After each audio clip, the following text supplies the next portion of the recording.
सब एजुकेशन पे। दोस्तों, आज हम लोग क्लास 6 एनसीईआरटी भूगोल देखने वाले हैं। इसमें आज हम लोग अध्याय 1 सौरमंडल में पृथ्वी को हम लोग विस्तारपूर्वक अध्ययन करने वाले हैं। आपकी एग्जाम्स में लाइन बाय लाइन प्रश्न पूछे जाते हैं, लाइन से भी प्रश्न पूछे जाते हैं, जो सेंटेंस लिखे होते हैं उससे प्रश्न पूछे जाते हैं, और उसका फिर जो सब्जेक्ट के अंत में दिए प्रश्न होते हैं उससे भी प्रश्न पूछे जाते हैं। तो आज हम लोग इसी चैप्टर को विस्तारपूर्वक अध्ययन करने वाले हैं। दोस्तों, अगर चैनल पर नए हो तो चैनल को सब्सक्राइब कर लें, वीडियो को लाइक कर दें, और जितने भी आपके फ्रेंड सर्कल हैं सबके साथ वीडियो को शेयर कर दें। तो आइए हम लोग शुरुआत करते हैं दोस्तों। तो सबसे पहले एक भूमिका दी हुई है सौरमंडल के बारे में। तो सौरमंडल क्या होता है, सौरमंडल में कौन कौन से ग्रह हैं, सौरमंडल किससे बनता है, तारामंडल क्या होता है, उसके बाद आपका सूर्य क्या है, चंद्रमा क्या है, सूर्य से पृथ्वी की दूरी कितनी है, उसके बाद तारामंडल में कौन कौन सी आकृतियाँ बनती हैं, कौन कौन से पैटर्न बनते हैं, उसके बाद सूर्य ग्रहण, चंद्र ग्रहण क्या होता है, पूर्णिमा अमावस्या क्या होती है, ये सारे चीज़ों के बारे में इसमें विस्तारपूर्वक दिया गया है। तो आइए हम लोग विस्तारपूर्वक अध्ययन करते हैं दोस्तों। तो सबसे पहला दिया हुआ है सूर्यास्त के बाद, ठीक है, एक सेकेंड, ठीक है, हाँ। तो यहाँ दिया हुआ है सूर्यास्त के बाद आकाश को देखने में कितना अच्छा लगता है ना। शाम के टाइम पे जब होता है तो आकाश में सुंदर सी लालिमा छाई रहती है पूरे आकाश में। तो कितना अच्छा लगता है देखने में आकाश में। आसमान से पहले दो चमकते हुए बिंदु ही दिखाई देते हैं, मतलब कुछ जब सूर्यास्त होता है दोस्तों तो उस टाइम पे आकाश में कुछ ही तारे हमें दिखाई देती हैं। लेकिन धीरे धीरे बाद जो है इसकी संख्या जो है वह बढ़ती जाती है। रात के समय जब धुएं बादल सब नहीं रहते हैं तो हम लोग देखते हैं स्वच्छ आकाश देखने को मिलता है, जिसमें कई सारे तारे और ग्रह सब नज़र आते हैं, ठीक। लेकिन बाद में इसकी संख्या क्या होती है, बढ़ती जाती है, और इनकी गणना नहीं कर सकते। जब शुरुआत के टाइम पे जब सूर्यास्त होता है तो एक का दुक्का तारा ही नज़र आता है। लेकिन जब जब जैसे जैसे अंधेरा होने लगता है तो आकाश में इतने सारे तारे और ग्रह तारे आ जाते हैं कि उसकी गणना करना मुश्किल है, गणना हम लोग नहीं कर सकते। संपूर्ण आकाश छोटी छोटी चमकदार वस्तुओं से भर जाता है, ठीक है, जिसमें से कुछ चमकीले होते हैं और कुछ धुंधले, ठीक है दोस्तों। तो ऐसा प्रतीत होता है मानो आकाश में हीरे जड़े हो। क्या जड़े हो? मानो आकाश में हीरे जड़े हो, ठीक है। कुछ जिसमें से कुछ टिमटिमाते हुए प्रतीत होते हैं, लेकिन आप उसको ध्यान से देखेंगे तो पाएंगे कि उनमें से कुछ की टिमटिमाहट अलग है, ठीक है। क्या है? कुछ की टिमटिमाहट अलग है। किसी की टिमटिमाहट के चंद्रमा के समान चमकते हैं, ये बिना किसी टिमटिमाहट के चंद्रमा के समान चमकते हैं, ठीक है। तो ये जो आकाश में जो तारे और ग्रह नज़र आते हैं रात में, तो उसके बारे में बताया गया दोस्तों कि जो तारे हैं, कुछ तारे जो है वो टिमटिमाते हैं और कुछ तारे नहीं टिमटिमाते हैं, ठीक है। तो जो अगर यहाँ से प्रश्न बनता है दोस्तों कि तारे जो है आकाश में वो क्यों टिमटिमाते हैं, तो आपका जवाब क्या होगा दोस्तों? आप लोग कमेंट बॉक्स में आप लोग आंसर देंगे तारे क्यों टिमटिमाते हैं, ठीक है। आगे हम लोग बढ़ते हैं, ठीक है।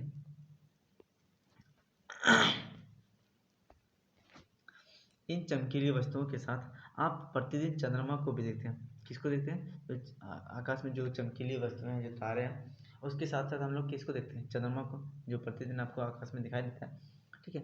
यह अलग अलग समय पर अलग अलग आकार और हल्का अलग अलग स्थिति में दिखाई देती है, सॉरी, ठीक है। तो ये क्या होता है, चंद्रमा जो है वह प्रतिदिन हमें अलग अलग आकार में दिखाई देता है और अलग अलग स्थिति में दिखाई देता है। कभी आपका पूर्व की ओर दिखेगा तो कभी पश्चिम की ओर, कभी उत्तर की ओर, ठीक है, दक्षिण की ओर। आकाश में अलग अलग स्थिति में बने होते हैं, और इसकी साइज जो है वो कभी आपका आधा चंद्रमा दिखाई देता है, ठीक है, कभी तो पूरा चंद्रमा दिखाई देता है, कभी चंद्रमा दिखता ही नहीं है, कभी आधा चंद्रमा दिखाई देता है, ठीक है। तो इस प्रकार से अलग अलग इसकी आकृतियाँ होती हैं, ठीक है। यह महीने में 15 दिन आपकी चंद्रमा, ठीक है, घटते से बढ़ते क्रम में होता है, 15 दिन बढ़ते से बड़ा से छोटा आकृति की ओर होता है, ठीक। यह पूर्ण चंद्रमा जो लगभग एक महीने में एक बार देख सकते हैं, इसको हम लोग क्या बोलते हैं दोस्तों? इसको हम लोग पूर्णिमा कहते हैं। जो ये रात होती है पूर्ण चंद्रमा वाली रात, उसको हम लोग क्या कहते हैं? पूर्णिमा कहते हैं। और 15 दिन के बाद जब हम चंद्रमा नहीं देख पाते, आकाश में चंद्रमा नहीं होता है, उसको हम लोग क्या कहते हैं? तो इस नई चंद्रमा की रात्रि को हम लोग क्या कहते हैं? अमावस्या कहते हैं, ठीक है। तो अमावस्या और पूर्णिमा क्या है? तो जब चंद्रमा जो है वह आपकी पूर्ण आकृति, ठीक है, पूर्ण आकृति कंप्लीट होने के बाद वापस जो पूर्णिमा क्या है, तो आपका जब हम लोग देखते हैं आकाश में कि एक दिन एक रात ऐसी होती है जब चंद्रमा की आकृति पूर्ण रूप से वृत्त या सर्कल के रूप में होती है, उसको हम लोग क्या कहते हैं, पूर्णिमा कहते हैं। और उसके बाद पूर्णिमा के बाद क्या होता है, तो कृष्ण पक्ष आ जाता है, तो उस टाइम पे चंद्रमा की आकृति क्या होती है, धीरे धीरे घटने लगती है, ठीक है। और लास्ट में क्या होता है, आकृति विहीन हो जाती है धीरे धीरे, ठीक है। चंद्रमा की आकृति क्या होता है, घटने लगती है, चंद्रमा की आकृति, उसके लास्ट में चंद्रमा नहीं होता है, ठीक है। हम लोग वैसे रात देखते हैं जैसे चंद्रमा नहीं दिखाई देती, उसको हम क्या कहते हैं, अमावस्या कहते हैं, ठीक।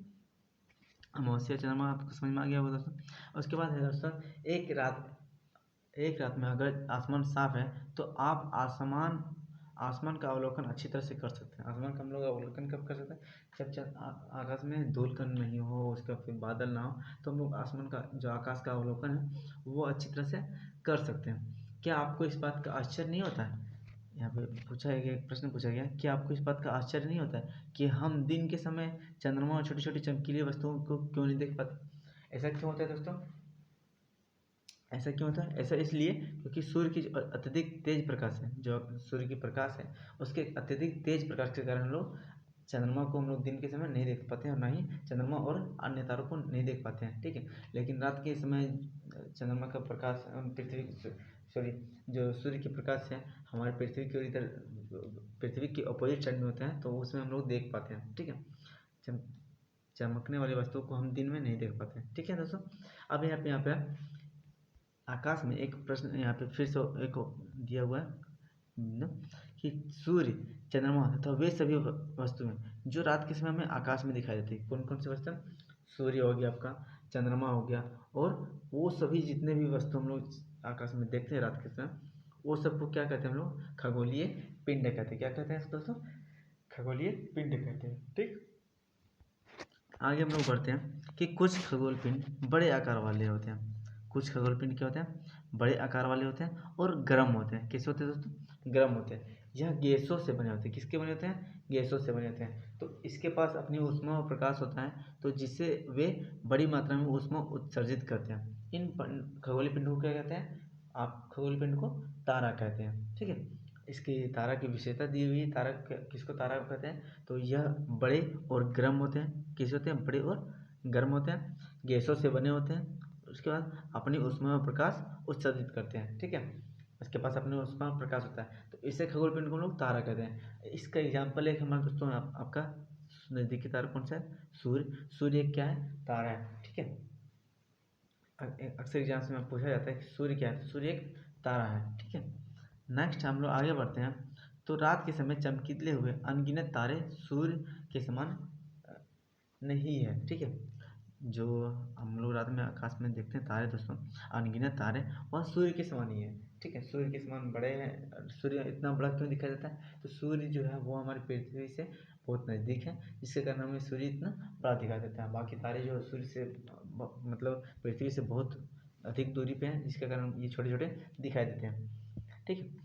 लेकिन हमसे बहुत अधिक दूरी के कारण हम लोग उसकी ऊष्मा और प्रकाश को महसूस नहीं कर पाते, अत्यंत छोटे दिखाई देते हैं। वही चीज़ यहाँ पे दिया हुआ है कि सूर्य जो है, सूर्य एक तारा है। सूर्य की साइज इतना बड़ा इसलिए दिखाई देता है क्योंकि वो नज़दीक है। बाकी तारे हमारे नज़दीक नहीं होने के कारण उसकी ऊष्मा और प्रकाश को हम लोग महसूस नहीं कर पाते हैं, और वो अत्यंत छोटे प्रतीत होते हैं, ठीक है।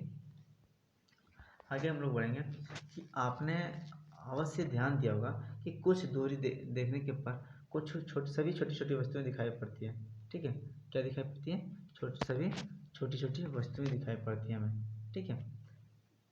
अत्यधिक ऊंचाई पर उड़ रहा हवाई जहाज कितना छोटा दिखाई देता है, देख सकते हैं हम लोग, महसूस करते हैं दोस्तों। जो चीज़ें दूर में होती है वो चीज़ें क्या होती है, हमें छोटी दिखाई देती है, लेकिन वही चीज़ें अगर पास में होती है तो वो हमें बड़ी दिखाई देती है, ठीक है। जब आकाश में आप एरोड्रम में जाइएगा, एयरपोर्ट में जाइएगा, तो वहाँ पे आपको क्या है, जो एरोप्लेन है वो कितना बड़ा दिखाई देता है, लेकिन वही आकाश में उड़ते हुए एरोप्लेन को हम लोग देखते हैं तो वो कितना छोटा दिखाई देता है ना।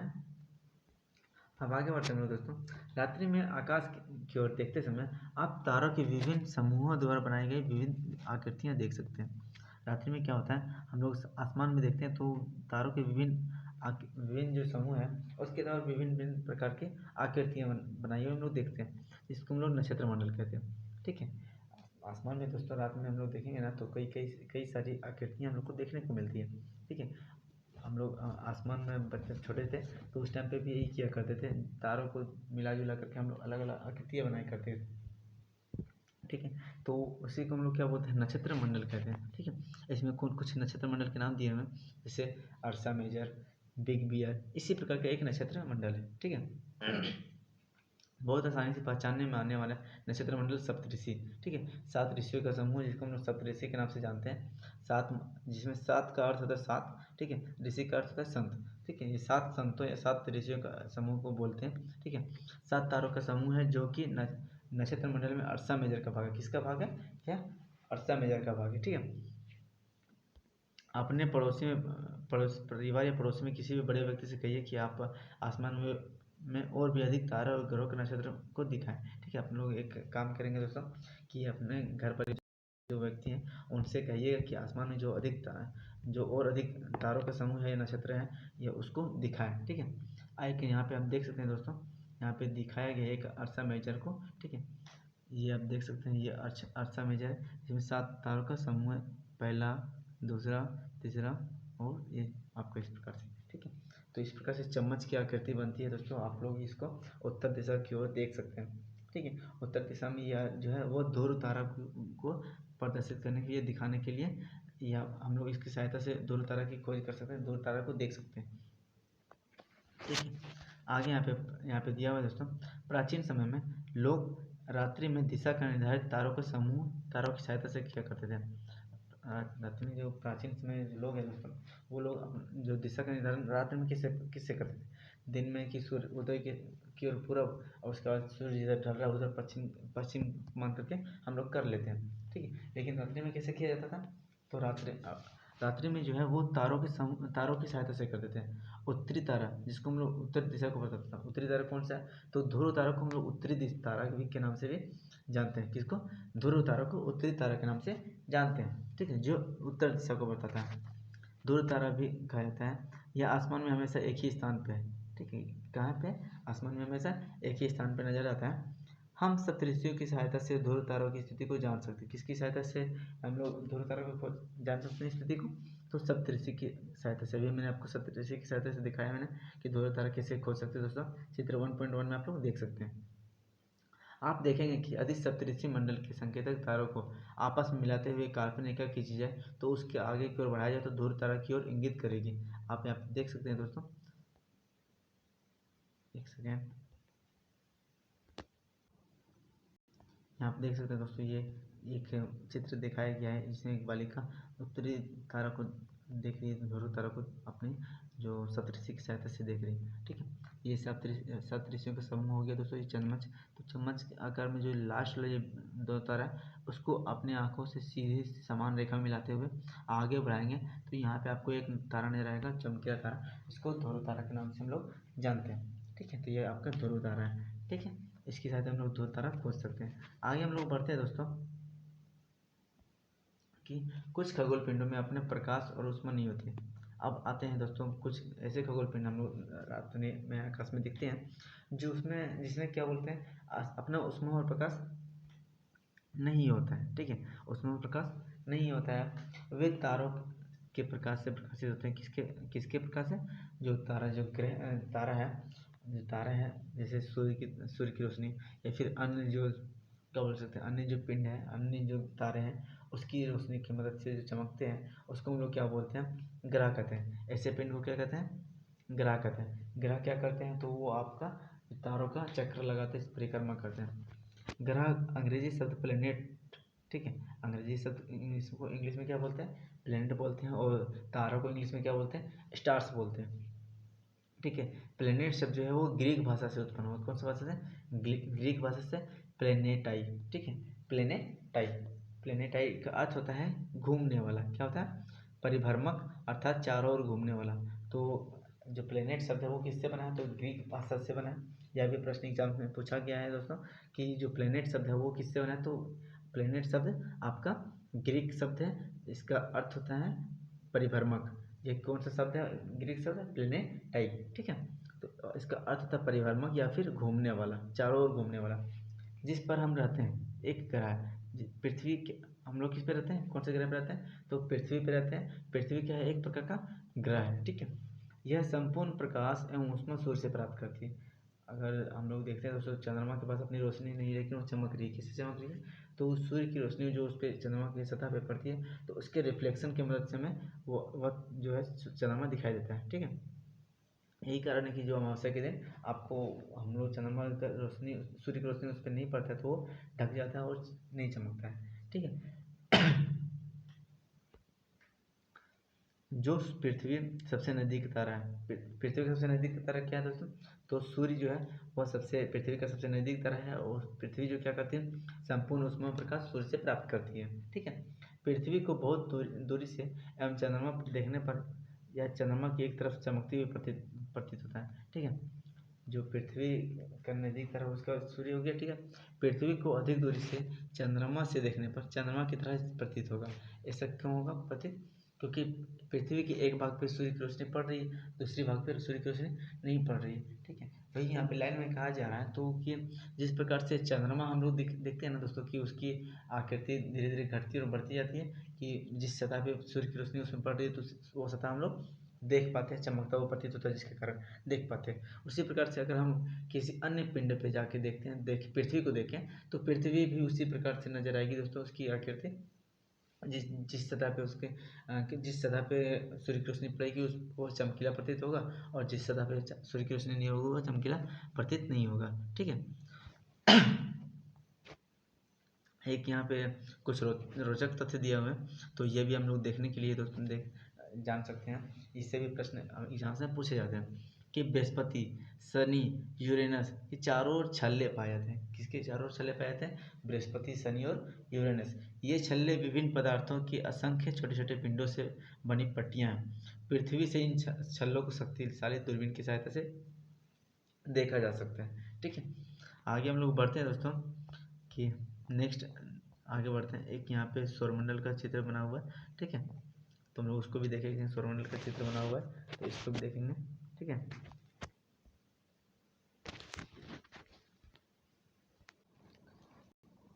और ये दोस्तों एक चित्र है यहाँ पे, तो उसको हम लोग देख लेते हैं। सिर्फ सौरमंडल का चित्र यहाँ पे दिया हुआ।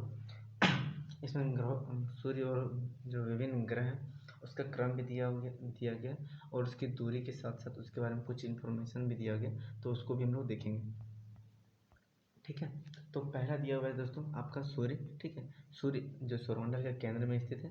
उसके बाद है दोस्तों दूसरा ग्रह जो है, वो पहला ग्रह हम लोग जानते हैं बुध है। सूर्य के जो सबसे नज़दीक ग्रह कौन सा है? बुध है। इसको हम लोग मरकरी के नाम से भी जानते हैं, मरकरी, ठीक है। इसको क्या बोला जाता है? मरकरी भी बोला जाता है। यहाँ पे जो नंबर देख रहे हैं दोस्तों, वह आपका मिलियंस में सूर्य से जो दूरी है उसको दिया गया है। तो 1 मिलियन बराबर 10 लाख होता है, तो उसको मल्टीपल करेंगे तो हो जाएगा, ठीक है। मल्टीपल करेंगे 10 लाख से, तो आपका एक्यूरेट निकल जाएगा। यहाँ पर जैसे कि पृथ्वी की दूरी दी हुई है 150, ठीक है, 150 मिलियन, ठीक है। तो 150 मिलियन इंटू 10 करेंगे तो आपका हो जाएगा लगभग 15 करोड़ किलोमीटर के आसपास निकल जाएगा। तो ये जो नंबर्स दिए हुए वो मिलियंस में दिया हुआ है, ठीक है। तो सबसे पहला जो पृथ्वी के सबसे नज़दीकी ग्रह कौन सा है? तो बुध है। उसके बाद सबसे नज़दीकी ग्रह शुक्र है, फिर उसके बाद फिर पृथ्वी, और चौथा नंबर पर मंगल है। मंगल और बृहस्पति के ग्रह के बीच में दोस्तों आपको लोग क्षुद्र पट्टी नजर आता है, ठीक है। ये कौन सी पट्टी नजर आती है? क्षुद्र पट्टी नजर आता है मंगल और बृहस्पति ग्रह के बीच में, ठीक है। उसके बाद यहाँ पे कुछ इन्फॉर्मेशन दिया हुआ है, तो वो भी हम लोग देख लेते हैं दोस्तों, कि जो पहला नंबर पे बुध है दोस्तों, बुध की बात करें तो सूर्य के चारों ओर एक परिक्रमा करने में 88 दिन का समय लगता है। कितना दिन का समय लगता है? जो बुध ग्रह है वो सूर्य के चारों ओर परिक्रमा करने में 88 दिन का समय लेता है, और अपने अक्ष पे घूमने में 59 दिन का समय लेता है, 59 दिन का। कितना दिन का? 59 दिन का। शुक्र की बात करें तो शुक्र जो है वो सूर्य का एक परिक्रमा पूरा करने में 255 दिन का समय लेता है, और लगभग इतने दिन मतलब 243 में दिन में यह अपने अक्ष पे एक घूर्णन पूरा करता है। पृथ्वी की बात करें तो पृथ्वी अपने सूर्य के चारों ओर 365 दिन में पूरा करता है, जिसको हम एक साल जानते हैं, ठीक है। 365 दिन में, और अपने अक्ष पे कितने कितने दिन में घूमता है? तो वह एक दिन में अपने अक्ष पर एक चक्कर घूमता है। चंद्रमा, पृथ्वी के पास एक चंद्रमा है दोस्तों, ठीक है। पृथ्वी के पास कितना चंद्रमा है? एक चंद्रमा है। और बुध और शुक्र के पास चंद्रमा की संख्या 0 है, मतलब इन लोगों के पास चंद्रमा नहीं है। मंगल की बात करें दोस्तों, तो सूर्य के चारों ओर परिक्रमा करने में 687, ठीक है, 687 दिन का समय लेता है। और अपने अक्ष पे घूमने में लगभग 1 दिन का समय लेता है। इसके पास 2 चंद्रमा है, फिमोस और डेमोस, ठीक है। इसके पास कितने चंद्रमा है? तो 2 चंद्रमा है, फिमोस और डेमोस। इन सबको जो 1 नंबर से लेकर के 4 नंबर के तो जो हम लोग ग्रह देखते हैं, बुध, शुक्र, पृथ्वी और मंगल, इन सबको क्या बोलते हैं? आंतरिक ग्रह के नाम से भी जानते हैं। कौन सा ग्रह? आंतरिक ग्रह। सूर्य से लेकर के क्षुद्र पट्टी तक जो ग्रह है, एक नंबर बुध, शुक्र, पृथ्वी और मंगल, इन्हें हम लोग बोलते हैं आंतरिक ग्रह। यह जो है चट्टानों से बने होने के कारण इसको पार्थिव ग्रह भी बोलते हैं। क्या बोलते हैं? पार्थिव ग्रह भी बोलते हैं। ठीक है, नेक्स्ट हम लोग चित्र देखते हैं। इसमें यहाँ पे दोस्तों आपका नेक्स्ट चित्र में हम लोग देखते हैं, यहाँ पे आपका बृहस्पति है, ठीक है। बृहस्पति के बाद शनि है, शनि के बाद यूरेनस और लास्ट में नेपच्यून है, ठीक है। इस प्रकार से आप दिया हुआ इसके ग्रह का संख्या दिया हुआ है, ठीक है। आगे हम लोग देखते हैं, इसमें कुछ इम्पोर्टेंट बातें दी हुई, तो उसको हम लोग देखते हैं, ठीक है। तो बात करें जो आपका बृहस्पति है, ठीक है, बृहस्पति जुपिटर, ठीक है। जुपिटर जो है वह सूर्य के चारों ओर एक परिक्रमा करने में लगभग 11 साल 11 महीने और 12, ठीक है, लगभग 12 साल, ठीक है। 11 साल 11 महीने लगाता है। कितने साल? 11 साल 11 महीने, मतलब लगभग 12 साल का समय लेता है जुपिटर। मतलब बृहस्पति जो है वो लगभग 12 साल में एक चक्कर लगाता है आपका सूर्य ग्रह का, ठीक है। और घूर्णन कितने समय में लगता है? घूर्णन करने में इसको 9 घंटा 56 मिनट, ठीक है, 9 आवर 56 मिनट का समय लेता है ये आपका घूर्णन करने में जुपिटर, ठीक है, अपने अक्ष पे।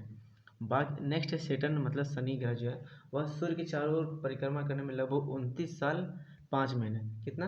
29 साल 5 महीने का समय लेता है ये आपका परिक्रमा करने में सूर्य का। और अपने अक्ष पे घूमने में कितना समय लेता है? तो अपने अक्ष पे घूमने में 10 घंटे 40 मिनट का समय लेता है, ठीक है। यहाँ पे चंद्रमा की संख्या भी दी गई है कि जुपिटर के चंद्रमा की संख्या लगभग 53 दिया गया, और इसमें भी चंद्रमा की संख्या लगभग 53 दिया गया। अभी हम अपडेटेड वाला डाटा बताएंगे दोस्तों, ठीक है। ये डाटा जो है अभी अपडेटेड डाटा के तहत लगभग 145, कितना? 145 चंद्रमा किसके पास? आपके जो है सॉरी सेटर्न मतलब शनि ग्रह के पास आपके 145 चंद्रमा है। और लगभग 95 चंद्रमा के आसपास बृहस्पति के पास है। कितना?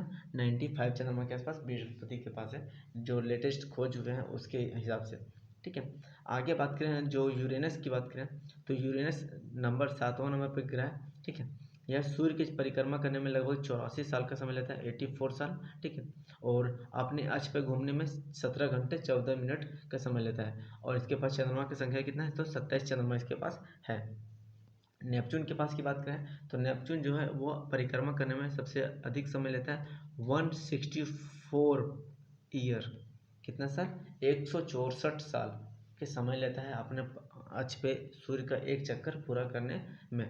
और लगभग 16 घंटे 7 मिनट में यह अपने अक्ष पे एक चक्कर पूरा करता है, ठीक है। और इसके पास चंद्रमा की संख्या कितनी है? तो यह इसके पास चंद्रमा की संख्या 13 है, ठीक है, नेपच्यून के पास, ठीक है दोस्तों। तो इस प्रकार से जो इन्फॉर्मेशन थे वो भी हम लोगों ने देख लिया। और ये जो जुपिटर है दोस्तों, जुपिटर, सेटर्न, यूरेनस और नेपच्यून, यह इसको हम लोग बाह्य ग्रह के नाम से भी जानते हैं। कौन सा ग्रह? बाह्य ग्रह के नाम से जानते हैं। यह गैसीय ग्रह, इसको गैसीय ग्रह भी कहते हैं, ठीक है। यह गैसों और तरल पदार्थों से बने होने के कारण इसको गैसीय ग्रह भी कहते हैं, ठीक है। तो हम लोग आंतरिक ग्रह और बाह्य ग्रह को भी देखें, ठीक है। अब एक प्रश्न है दोस्तों, आप लोग कमेंट बॉक्स में जवाब जरूर दीजिएगा कि वह कौन सा ग्रह है जो पृथ्वी सूर्य का जो वो कौन सा ग्रह है जो सूर्य का सबसे कम समय में एक परिक्रमा पूरा करता है, और सबसे कम समय में एक, और वो कौन सा ग्रह है जो सबसे कम समय में अपने अक्ष पे एक घूर्णन पूरा करता है? तो इसका जवाब आप लोग कमेंट बॉक्स में जरूर देंगे, ठीक है। इससे भी प्रश्न आया हुआ है दोस्तों। इस जो इमेज अभी मैंने दिखाया, इससे अधिकतर समय प्रश्न आते हैं आपके सीटेट को, जो भी एग्जाम्स में प्रिपरेशन कर रहे हैं, हर एग्जाम्स में आपसे इससे प्रश्न पूछे जाते हैं, ठीक है। तो आप लोग कमेंट बॉक्स में जवाब जरूर दीजिएगा, ठीक है। और ये सेशन अगर अच्छा लग रहा है दोस्तों, चैनल को सब्सक्राइब कर लीजिएगा और वीडियो को लाइक शेयर जरूर कीजिएगा, ठीक है। आगे हम लोग बढ़ते हैं नेक्स्ट एक यहाँ पे दिया हुआ, क्या आप जानते हैं उसको लेकर के, ठीक है। ये जो छोटे छोटे बॉक्स में जो घेरे में कुछ कुछ इन्फॉर्मेशन दिया जाता है दोस्तों, उसको भी हम लोग देखते जाएंगे क्योंकि इससे भी प्रश्न पूछे जाते हैं, ठीक है।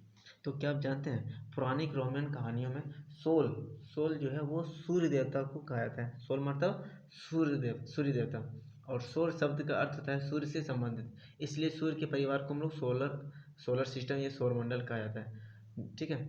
सोल का अर्थ सूर्य, ठीक है, और सौर का अर्थ सूर्य से संबंधित होना।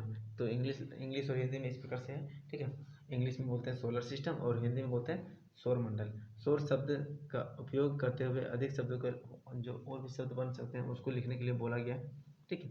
अब आगे ये शब्द की उत्पत्ति को लेकर के एक यहाँ पे दिया हुआ है, ठीक है। शब्द की उत्पत्ति को लेकर के यहाँ पे दिया हुआ है, ठीक है। शब्द की उत्पत्ति, ऐसे बहुत से शब्द हैं जिनका उपयोग हम भाषा में करते हैं, एक भाषा में करते हैं, अक्सर वे दूसरी भाषाओं के लिए वे शब्द हो सकते हैं। उदाहरण के लिए ज्योग्राफी एक अंग्रेजी शब्द है, यह ग्रीक भाषा से लिया गया शब्द है। किस भाषा से लिया गया शब्द है? यह ग्रीक भाषा से लिया गया शब्द है, ठीक है। जिसका अर्थ होता है पृथ्वी का विवरण, ठीक है। दो शब्दों से मिलकर बना है जी का अर्थ होता है पृथ्वी, और ग्राफिया का अर्थ होता है लिखना। मतलब हम लोग बोल सकते हैं पृथ्वी के बारे में लिखना है, पृथ्वी का वर्णन करना को हम लोग भूगोल कहते हैं, ठीक है। यहाँ पे कुछ शब्द दिए हुए हैं पृथ्वी से संबंधित, और भी शब्द हैं तो उसको भी हम लोग देखेंगे। जियो प्लस लॉजी मतलब पृथ्वी का अध्ययन करना, जियो प्लस मेट्री मतलब पृथ्वी का मापन, और जियो प्लस आइड मतलब पृथ्वी का अनुरूप, ठीक है। अब है यहाँ पे फिर से एक और दिया हुआ है, क्या आप जानते हैं? तो रात में आसमान को देखकर मनुष्य हमेशा मोहित हुआ है, ठीक है। खगोल पिंड एवं उनकी गति के संबंध में अध्ययन करने वाले को क्या कहते हैं? तो उसको क्या कहते हैं? खगोल शास्त्री कहते हैं। खगोल शास्त्री क्या है? तो खगोल मतलब अंतरिक्ष, और उसके बारे में अध्ययन करने वाले व्यक्ति को क्या कहते हैं? खगोल शास्त्री, ठीक है। आगे दिया है आर्यभट्ट, एक ऐसे ही खगोल शास्त्री का नाम दिया हुआ है यहाँ पे, आर्यभट्ट, ठीक है। आर्यभट्ट क्या है? एक प्रसिद्ध खगोल शास्त्री, प्राचीन भारत के प्रसिद्ध खगोल शास्त्री थे।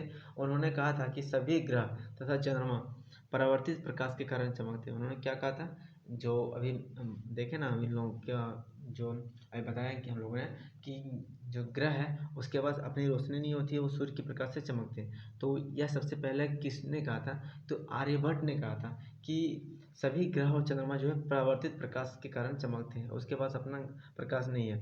आज विश्व के सभी भागों में खगोलविद ब्रह्मांड के रहस्यों को खोजने में लगे हुए हैं, ठीक है। अब हम लोग आगे बढ़ते हुए हम लोग देखते हैं, सबसे पहले आसमान में दिखने वाला वह चंद्रमा एक उपग्रह है। चंद्रमा क्या है दोस्तों? एक उपग्रह है। किसका उपग्रह है? पृथ्वी का उपग्रह को हम लोग चंद्रमा कहते हैं, ठीक है। पृथ्वी यह हमारी पृथ्वी का सहचर है, मतलब साथ चलता है, ठीक है। और इसके चारों ओर चक्कर लगाता है। किसका चक्कर लगाता है चंद्रमा? तो पृथ्वी का चक्कर लगाता है। हमारी पृथ्वी के समान 7 अन्य ग्रह हैं जिसके पास जो सूर्य के प्रकाश की ऊष्मा प्राप्त करते हैं, और उनके पास अपना चंद्रमा भी है, ठीक है। कुछ ऐसे ग्रह हैं जिसके पास अपना चंद्रमा है, और कुछ ऐसे ग्रह हैं जिसके पास चंद्रमा नहीं है, ठीक है। इसके बारे में अभी हम लोगों ने अध्ययन किया। तो वैसे कौन से ग्रह हैं दोस्तों जिसके पास चंद्रमा नहीं है? तो वो आपका शुक्र और बुध के पास चंद्रमा नहीं है। लेकिन अन्य जो ग्रह हैं उसके पास चंद्रमा की संख्या बहुत अधिक है।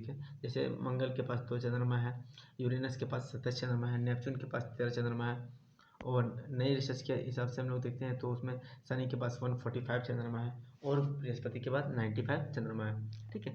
जैसे रिसर्च आगे बढ़ेगा और अन्य भी खोज होता है तो उसके बारे में भी हम लोग इंफॉर्मेटिव वीडियो बनाएंगे दोस्तों, ठीक है। वीडियो में अंत तक बने रहिएगा। सबसे पहला है सौरमंडल, ठीक है। सौरमंडल क्या है? तो सौरमंडल सूर्य 8 ग्रह तथा अन्य खगोल पिंड जैसे हो गया क्षुद्र ग्रह एवं उल्कापिंड, यह सब मिलकर क्या करते हैं? सौरमंडल का निर्माण करते हैं। हमें जो उस सौर परिवार का नाम देते हैं जिसका मुख्य सूर्य, ठीक है, उसे हम सौर परिवार का नाम देते हैं जिसका मुख्य सूर्य, ठीक है। सौर परिवार का मुख्य कौन है? तो सूर्य को हम लोग सौर परिवार का मुख्य के नाम से जानते हैं। सौरमंडल किससे बनता है? तो 8 ग्रह, सूर्य और उपग्रह, अन्य खगोलीय पिंड जैसे क्षुद्र ग्रह हो गया, उल्कापिंड हो गया, सब मिलकर के सौरमंडल का निर्माण करते हैं, ठीक है। आगे बात करते हैं सूर्य के बारे में। सूर्य के बारे में यहाँ पे इंफॉर्मेशन दिया हुआ है। सूर्य के केंद्र में, सूर्य जो है सौरमंडल के केंद्र में स्थित है। सूर्य कहाँ स्थित है? सौरमंडल के केंद्र में स्थित है।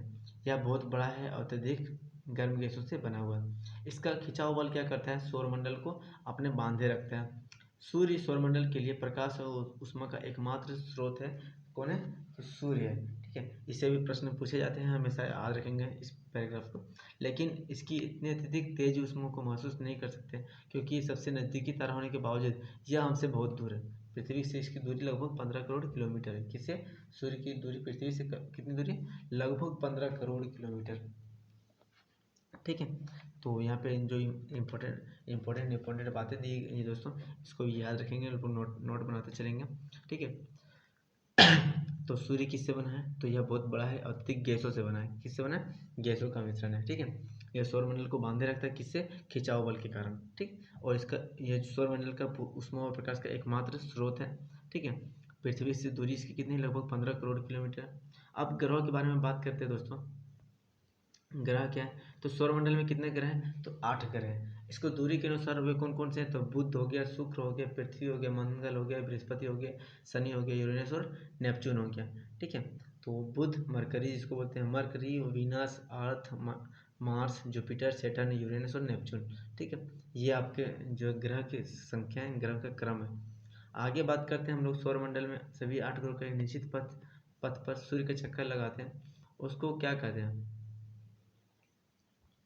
जो आपका सौरमंडल के सभी 8 ग्रह जो है वो सूर्य का चक्कर लगाते हैं। अभी हम लोग पिछले देखा, पिछले चित्र में, तो सूर्य का चक्कर लगाते हैं, तो इस जो जिस पथ पे सूर्य का चक्कर लगाते हैं, ये सूर्य हो गया आपका, इसके चारों ओर जिस पथ में चक्कर लगा रहे ग्रह, उसको हम लोग क्या कहते हैं, इसको हम लोग दीर्घवृत्ताकार में ये फैला होता है, इसको कक्षा कहते हैं। क्या कहते हैं, कक्षा कहते हैं। ठीक है, बुध सूर्य का सबसे नज़दीकी तारा है। ठीक है, सबसे नज़दीक है। ठीक है, यह अपनी कक्षा में क्या करता है, एक सेकेंड, यह अपनी कक्षा में सूर्य के चारों ओर एक चक्कर लगाने में केवल 88 दिन का समय लेता है, सबसे कम। ठीक है, शुक्र को पृथ्वी का जुड़वा ग्रह माना जाता है। शुक्र को क्या कहते हैं, पृथ्वी का जुड़वा ग्रह कहते हैं। ठीक है, इसकी आकार और आकृति जो है वह लगभग पृथ्वी के समान है। किस कौन सी, आकार और आकृति पृथ्वी के समान, इसके लिए इसको क्या कहते हैं, जुड़वा ग्रह माना जाता है। ठीक है, और इसको हम लोग भोर का तारा, संजय का तारा, सबसे चमकीला ग्रह के नाम से भी हम लोग जानते हैं। बहुत सारे इसके अन्य नाम हैं। ठीक है, आगे देखते हैं दोस्तों, जो अभी तक प्लूटो एक ग्रह के रूप में माना जाता था, परंतु अंतर्राष्ट्रीय खगोल संगठन ने अपनी बैठक अगस्त 2006 में यह निर्णय लिया कि कुछ समय पहले खोजे गए अन्य खगोलीय पिंड, ठीक है, जैसे 2003 यूबी 313, ठीक है, सीरस, ठीक है, और प्लूटो तथा प्लूटो बोने ग्रह कहे जा सकते हैं। क्यों कहे जाएंगे, तो बोने ग्रह एक अलग श्रेणी है दोस्तों, ग्रहों का एक अलग श्रेणी है। प्लूटो को क्यों हटा दिया गया, पहले 9 ग्रह थे, तो प्लूटो को क्यों हटा दिया गया, तो प्लूटो जो है वह अपने परिक्रमण कक्ष में, ठीक है, अपने परिक्रमण कक्ष में घूमते हुए वह अन्य जो नेपच्यून के जो कक्षा था तो उसमें प्रवेश कर जाता था, जिसके कारण इसको हटा दिया गया। ग्रहों का एक परिभाषा है दोस्तों कि इसके पास अपने अपने उसमें प्रकाश तो है नहीं, ये सूर्य के प्रकाश से चमकते हैं। इसके पास अपना कक्षा होना चाहिए, अपने अक्ष पे घूमना चाहिए और आकार में थोड़े बड़े होने चाहिए। तो यह लगभग सबको फॉलो तो कर रहा था, लेकिन यही कि इसका एक निश्चित कक्षा नहीं होता था। ठीक है, निश्चित कक्षा नहीं होने के कारण इसको ग्रहों की श्रेणी से निकाल दिया गया। अब दोस्तों दिया हुआ यहाँ पे प्रकाश की गति के बारे में क्वेश्चन दिया गया कि प्रकाश की गति लगभग कितनी है, तो 3 लाख किलोमीटर प्रति सेकेंड है। जो लाइट है उसका स्पीड कितना, 3 लाख किलोमीटर प्रति सेकेंड। इस गति से बावजूद सूर्य का जो प्रकाश है पृथ्वी तक पहुँचने में कितना समय लगता है, लगभग 8 मिनट 20 सेकेंड का लगभग समय लेता है सूर्य जो है वो सूर्य का प्रकाश पृथ्वी में पहुँचने में। ठीक है, नेक्स्ट ग्रह की बात करें दोस्तों, तो पृथ्वी नेक्स्ट ग्रह है। ठीक है, इसमें हम लोग देखते हैं सूर्य के दूरी के हिसाब से जो पृथ्वी है वह तीसरा ग्रह है, आकार में 5वां ग्रह है, सबसे बड़ा ग्रह है। यह ध्रुवों के पास थोड़ी चपटी है, इसी कारण इसका आकार को क्या कहते हैं, भू आब कहते हैं, जियोइड। ठीक है, भू आब का अर्थ होता है पृथ्वी के समान। क्या अर्थ होता है, पृथ्वी के समान। ठीक है, पृथ्वी जो है आपका दूरी के हिसाब से आपका तीसरा नंबर पर ग्रह आता है और आकार में 5वां नंबर पर ग्रह आता है। ठीक है, ध्रुवों के पास किसी है तो थोड़ी चपटी है। इसको पृथ्वी की जो आकृति है उसको क्या कहते हैं हम लोग, भू आब कहते हैं। यह याद रखिएगा क्योंकि इसमें एग्जाम्स में पूछा गया है। ठीक है, जीवन के लिए अनुकूल परिस्थिति होने के कारण, ठीक है, जीवन के लिए अनुकूल परिस्थितियाँ केवल पृथ्वी पर पाई जाती है। कहाँ पे पाई जाती है? केवल पृथ्वी पे हम लोग देखते हैं जीवन संभव है। पृथ्वी ना तो अधिक गर्म है ना ही अधिक ठंडी है। ऐसा कौन सा जोन में ऐसा ऐसा जोन में स्थित है दोस्तों जहाँ पे पृथ्वी जीवन संभव है, ठीक है, जहाँ पे ना ही अधिक गर्म है ना ही अधिक ठंडी है। यहाँ पानी एवं उपस्थित वायु उपस्थित है जो हमारे दैनिक जीवन के लिए आवश्यक है। वायु में जीवन के लिए आवश्यक गैसें जैसे ऑक्सीजन मौजूद है। इन्हीं कारणों से पृथ्वी सौरमंडल का सबसे अनोखा ग्रह है, अद्भुत ग्रह है, ठीक है, अनोखा ग्रह है, अद्भुत ग्रह है। यह लाइन भी हमेशा एग्जाम्स में पूछा गया है, ठीक है, पृथ्वी को अनोखा ग्रह क्यों कहा जाता है? तो यही यही है दोस्तों कि जीवन जीने के लिए अनुकूल परिस्थितियाँ संभवतः केवल पृथ्वी पर पाई जाती है। पृथ्वी ना तो गर्म है, नहीं अधिक गर्म है, नहीं अधिक ठंडी है। यहाँ पे जो वायु उपस्थित है उसके वायु में कौन सा ग्रह गैस उपस्थित है? तो ऑक्सीजन, ठीक है, पानी हो गया, वायु हो गया, जो हमारे दैनिक जीवन के लिए सबसे अधिक उपयोगी है। तो उसकी उपस्थिति के कारण पृथ्वी को सबसे सौरमंडल का सबसे अद्भुत ग्रह कहता है। अंतरिक्ष से देखने पर दोस्तों पृथ्वी कैसे दिखाई देता है? तो नीला दिखाई देता है। क्यों दिखाई देता है? यह भी प्रश्न पूछा जाता है हमेशा। तो पृथ्वी जो है अंतरिक्ष से देखने पर कैसा रंग का दिखाई देता है? तो पृथ्वी जो है अंतरिक्ष से देखने पर कैसा दिखाई देता है? तो यह नीला दिखाई देता है। क्यों? क्योंकि इसकी दो तिहाई सतह पे पानी से ढका हुआ है, इसलिए इसको नीला ग्रह कहते हैं, ठीक है। आगे चंद्रमा की बात करते हैं दोस्तों। चंद्रमा क्या है? ठीक है, चंद्रमा क्या है? पृथ्वी के पास केवल एक उपग्रह है जिसका नाम क्या है? चंद्रमा है। इसका व्यास पृथ्वी के व्यास का केवल 1/4। किसका? इस चंद्रमा का व्यास कितना है? पृथ्वी का केवल 1/4 है, ठीक है। इतना बड़ा इसलिए प्रतीत होता है क्योंकि यह हमारे अन्य जो खगोलीय पिंड है उसके अपेक्षा सबसे नज़दीक में है। तो चंद्रमा की दूरी कितनी है? लगभग 3,84,400 किलोमीटर। पृथ्वी चंद्रमा से कितने दूर है? तो लगभग 3,84,400 किलोमीटर, ठीक है। आप तुलना कर सकते हैं अन्य जो पिंड है उसके हिसाब से तुलना कर सकते हैं दोस्तों। अब यहाँ पे कुछ दिया हुआ है, जैसे रोचक तथ्य दिया हुआ है। तो नील आर्मस्ट्रांग एक व्यक्ति हैं जिन्होंने पहले व्यक्ति थे जिन्होंने 20 जुलाई 1969, ठीक है, 1969 को सबसे पहले चंद्रमा की सतह पर कदम रखा। मालूम करो पहला कौन भारतीय था जिन्होंने चंद्रमा पर कदम रखा था? मालूम करना है, ठीक है। आप लोग आपका एक होमवर्क रहेगा कि आप लोग मालूम करेंगे चंद्रमा का पहला भारतीय कौन था जिन्होंने चंद्रमा पे कदम रखा था, ठीक है। अब बात करते हैं दोस्तों कि उपग्रह के बारे में। तो उपग्रह तो हम लोग देखें कि उपग्रह क्या है? एक खगोलीय पिंड है जो ग्रहों के चारों ओर उसी प्रकार चक्कर लगाते हैं जिस प्रकार से ग्रह सूर्य के चारों चक्कर लगाते हैं, ठीक है। जैसे हम लोग जैसे पृथ्वी सूर्य का चक्कर लगाते हैं उसी प्रकार चंद्रमा क्या है? पृथ्वी का चक्कर लगाता है, ठीक है। पृथ्वी का चक्कर लगाते हुए आप हम लोग देखते हैं सूर्य का भी चक्कर लगाता है। इसको हम लोग उपग्रह कहते हैं। उपग्रह दो प्रकार के होते हैं, एक प्राकृतिक उपग्रह, एक मानव निर्मित उपग्रह, ठीक है। प्राकृतिक उपग्रह में चंद्रमा आता है। मानव निर्मित उपग्रह में जो भारत मतलब जो धरातल से साइंटिस्ट के द्वारा निर्मित करके कई सारे एक कृत्रिम पिंड है। एक सेकेंड दोस्तों मानव निर्मित उपग्रह क्या? तो एक कृत्रिम पिंड एक कृत्रिम पिंड है जिसको किसके द्वारा तैयार किया गया? तो वैज्ञानिकों के द्वारा तैयार किया गया, ठीक है। इसका उपयोग किस में किया जाता है? तो ब्रह्मांड है, अंतरिक्ष है, उसके बारे में जानकारी प्राप्त करने के लिए एवं पृथ्वी पर संचार माध्यम के लिए आपका जो मानव निर्मित उपग्रह है सैटेलाइट्स है उसको उपयोग किया जाता है। तो इसको कैसे भेजा जाता है अंतरिक्ष में? तो रॉकेट के माध्यम से भेजा जाता है, ठीक है।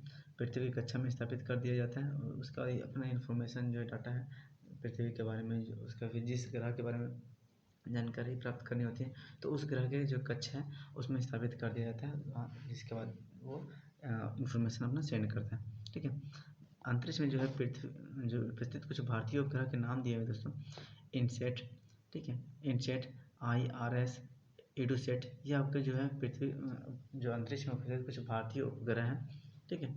अब आगे हम लोग बात करते हैं दोस्तों, यहाँ पे आते हैं हम लोग नेक्स्ट पढ़ते हैं हम चंद्रमा के बारे में। यहाँ पे दिया हुआ, ठीक है। चंद्रमा के बारे में क्या दिया हुआ? चंद्रमा पृथ्वी का चक्कर कितने दिन में? लगभग 27 दिन में पूरा करता है। चंद्रमा पृथ्वी का एक चक्कर जो है कितने दिन में पूरा करता है? लगभग 27 दिन में पूरा करता है। और लगभग इतने ही समय में यह अपने अक्ष पे एक चक्कर पूरा करता है, जिसके कारण हम लोग क्या करते हैं? पृथ्वी का केवल एक ही भाग देख पाते हैं, पूरा भाग नहीं देख पाते हैं, ठीक है। चंद्रमा की परिस्थिति जीवन के लिए अनुकूलित नहीं है। इसकी सतह पर पत्थर, पर्वत, मैदान, गड्ढे हैं जो चंद्रमा की सतह पर छाया बनाते हैं और जिसके कारण हम लोग देख पाते हैं चंद्रमा। बोलते हैं ना कि कितना सुंदर नज़र आ रहा है चंद्रमा, लेकिन असलियत में जो दोस्तों चंद्रमा के जो पर्वत है, मैदान है, गड्ढे हैं जिस पे छाया बनता है सूर्य की रोशनी के कारण, वही हम लोग छाया को देखते हैं। ठीक है, आगे बात करते हैं। पूर्णिमा के दिन चंद्रमा पर इसकी छाया को देखा जा सकता है। अब आगे है क्षुद्र ग्रह क्या है। क्षुद्र ग्रह क्या है दोस्तों?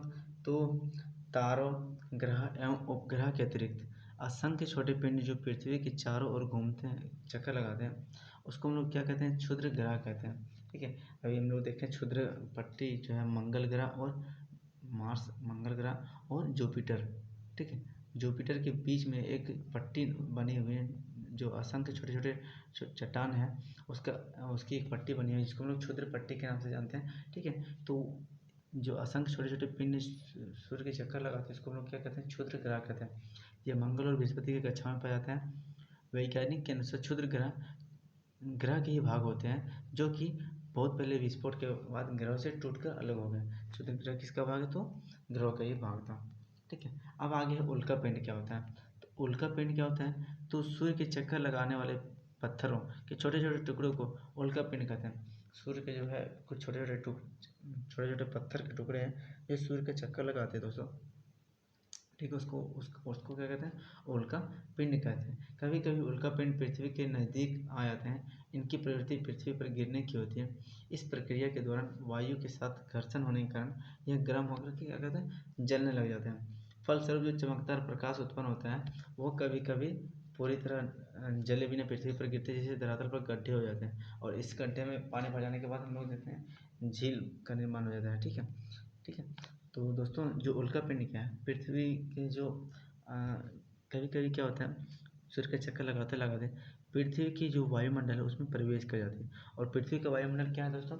या यह उल्का पिंड आ रहा है पृथ्वी से, तो पृथ्वी का वायुमंडल क्या है? एकदम सघन है, गैसों का मिश्रण भरा हुआ है, सघन है। तो जिसके कारण इसमें पृथ्वी का वायुमंडल प्रवेश होने के कारण क्या होता है? यह जलने, वायुमंडल के घर्षण से क्या होता है? यह जलने लगता है और जलने के बाद इसको जो जलने वाले जो आकृति देखते हैं हम उसको हम लोग क्या कहते हैं? उल्का कहते हैं। क्या कहते हैं इसको? उल्का। ठीक है, एक सेकेंड, उल्का कहते हैं। क्या कहते हैं इसको? उल्का कहते हैं। उसके बाद कभी कभी क्या होता है, तो इस जो जलने के कारण में कुछ छोटा अंश जो है इसका बच जाता है जो पृथ्वी पे आके टकराता है, तो उसको हम लोग जो पृथ्वी की सतह में आके टकराता है उसको क्या कहते हैं? उल्का पिंड कहते हैं। ठीक है, आगे बात करते हैं। कुछ क्या आपने तारों वाले खुले आकाश में एक ओर से दूसरी ओर खुले आकाश में एक ओर से दूसरी ओर चौड़ी सफ़ेद पट्टी को देखा है? जो ये पट्टी हम लोग चित्र में देख सकते हैं दोस्तों, इस चौड़ी सफ़ेद पट्टी की तरह जो है चमकदार रास्ते को देखा है? तो यह क्या है? लाखों तारों का समूह। क्या है दोस्तों? यह लाखों तारों का समूह है। एक पट्टी आकाशगंगा, मिल्की वे, किसको क्या कहते हैं? एक जिस पट्टी को हम लोग क्या कहते हैं? तो आकाशगंगा कहते हैं या मिल्की वे इंग्लिश में कहते हैं। ठीक है, हमारा सौरमंडल इस आकाशगंगा का एक भाग है। प्राचीन भारत में इसकी कल्पना आकाश में प्रकाश की एक बहते हुए नदी से की गई है।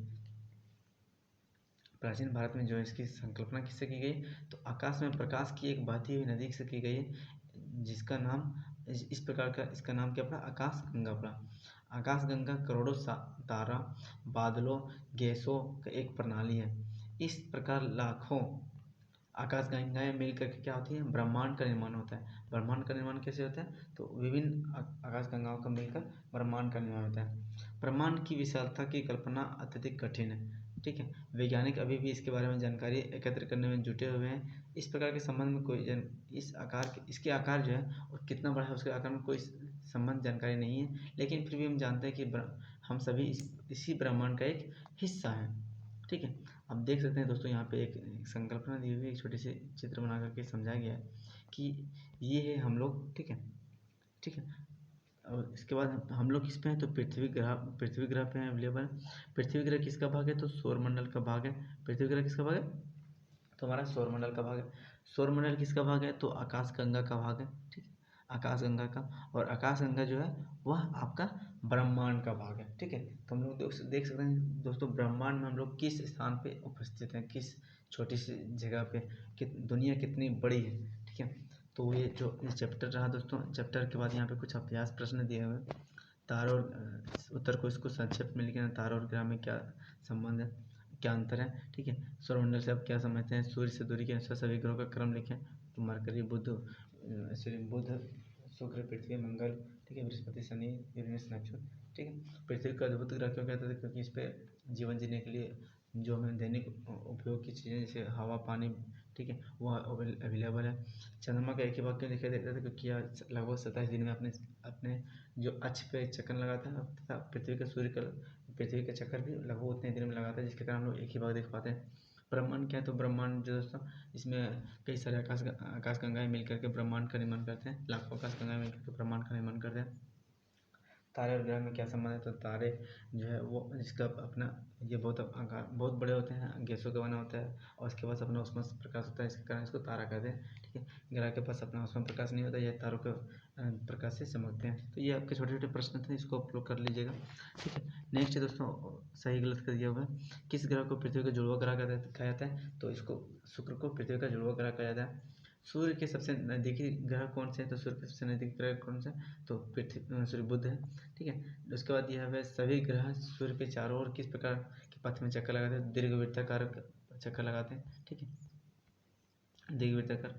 ध्रुव तारे की दिशा का ज्ञान होता है, तो उत्तर दिशा का ज्ञान होता है। क्षुद्र ग्रह किन कक्षाओं के बीच पाया जाता है, तो मंगल और बृहस्पति के बीच क्षुद्र ग्रह पाए जाते हैं। फिर यहाँ पे खाली स्थान भरने के लिए दिया हुआ है दोस्तों कि डैश का समूह जो विभिन्न प्रतिरूपों का निर्माण करते हैं उसको कहते हैं, तो यहाँ पे हो जाएगा पहले तारों का समूह को हम लोग क्या कहते हैं, तारामंडल कहते हैं, तारामंडल कहते हैं। ठीक है, तारों की एक बड़ी प्रणाली को तारों का जो बहुत बड़ा प्रणाली है उसको क्या कहते हैं, तो तारों का बहुत बड़ा प्रणाली जिसको हम लोग आकाशगंगा कहते हैं। पृथ्वी के सबसे जो सबसे नज़दीक कौन है, तो हम लोग चंद्रमा सबसे पृथ्वी के सबसे नज़दीक है। ठीक है, डैश सूर्य से तीसरा नज़दीक ग्रह कौन सा है, तो पृथ्वी आपका। ग्रहों के पास अपनी ऊष्मा प्रकाश नहीं होती है। ठीक है, तो ये आपका हो गया एक होमवर्क है दोस्तों, आपको कुछ करके देखें, तो सौरमंडल का एक चार्ट तैयार करना है। तो ये आपका चैप्टर यहाँ पे आपका समाप्त हो जाता है। धन्यवाद इस वीडियो में अंत तक बने रहने के लिए। अगर वीडियो अगर अच्छी लगी दोस्तों वीडियो को लाइक कर दें। ठीक है, कमेंट करें, अच्छे से कमेंट से भर दें दोस्तों कि वीडियो कैसी थी, और अगर इसी प्रकार की वीडियो आपको चाहिए, चैनल को सब्सक्राइब कर लें, वीडियो को लाइक कर दें। धन्यवाद। जय हिंद, जय भारत।